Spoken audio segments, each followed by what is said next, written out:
रवि एक सीधा साधा युवक अपने छोटे से गांव में रहता था।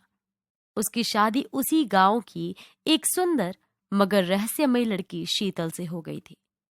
शीतल के रूप, रंग और हाव भाव से हर कोई उस पर मोहित हो जाता था, लेकिन उसकी आंखों में छिपी एक अजीब सी चमक रवि को हमेशा परेशान करती थी।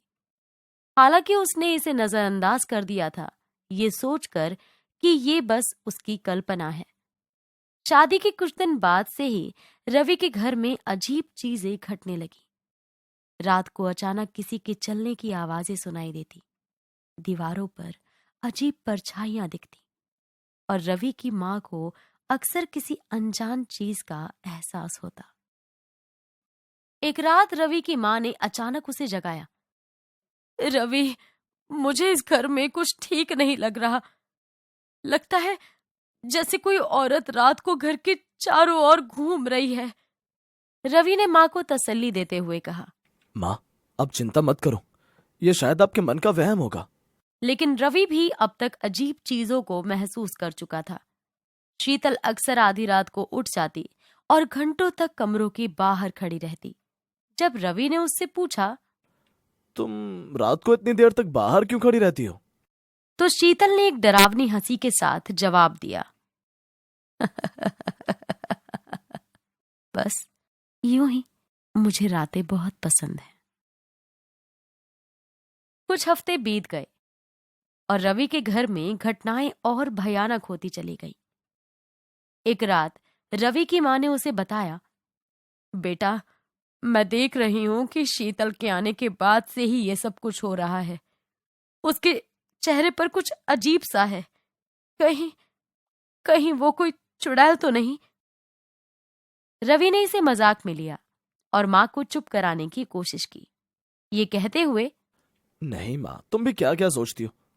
मगर एक रात रवि ने शीतल को उसके असली रूप में देख लिया। आधी रात को जब वो उठकर पानी पीने जा रहा था, उसने शीतल को कमरे से बाहर जाते देखा। रवि चुपचाप उसके पीछे गया। जैसे ही शीतल ने घर के बाहर कदम रखा, वो हवा में ऊपर उठ गई और उसकी आंखें पूरी तरह काली हो गई। उसकी उंगलियां लंबी और नुकीली हो गईं। रवि डर से थरथराते हुए पीछे हटने लगा, लेकिन अचानक शीतल ने उसे देख लिया। वो तेजी से उसकी ओर मुड़ी और डरावनी आवाज में बोली, अब जब तुम्हें सच्चाई पता चल गई है तो तुम मुझसे बच नहीं सकते। रवि भागते हुए अपनी मां के पास पहुंचा। मां, तुम सही थी, शीतल चुड़ैल है। अब क्या करेंगे?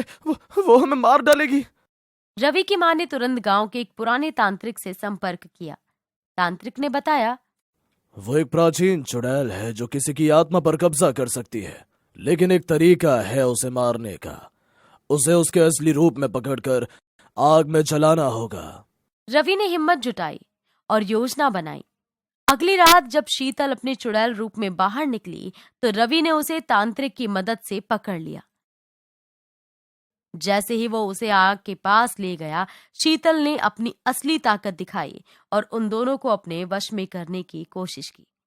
लेकिन रवि और तांत्रिक ने मिलकर उसे आखिरकार आग में फेंक दिया। जलते समय शीतल की चीखें, तुमने मुझे नहीं मारा, मैं वापस आऊंगी और उस वक्त तुम मुझसे नहीं बच पाओगे। रवि और उसकी मां ने राहत की सांस ली, मगर शीतल की आखिरी चेतावनी उनके दिमाग में गूंजती रही। गांव के बड़े बुजुर्गों ने उन्हें समझाया कि चुड़ैल की आत्मा कभी पूरी तरह से नहीं मरती, वो समय आने पर फिर से जिंदा हो सकती है। रवि के मन में अब भी एक डर बना हुआ था और वो जानता था कि शीतल की वापसी कभी भी हो सकती है। आपको क्या लगता है,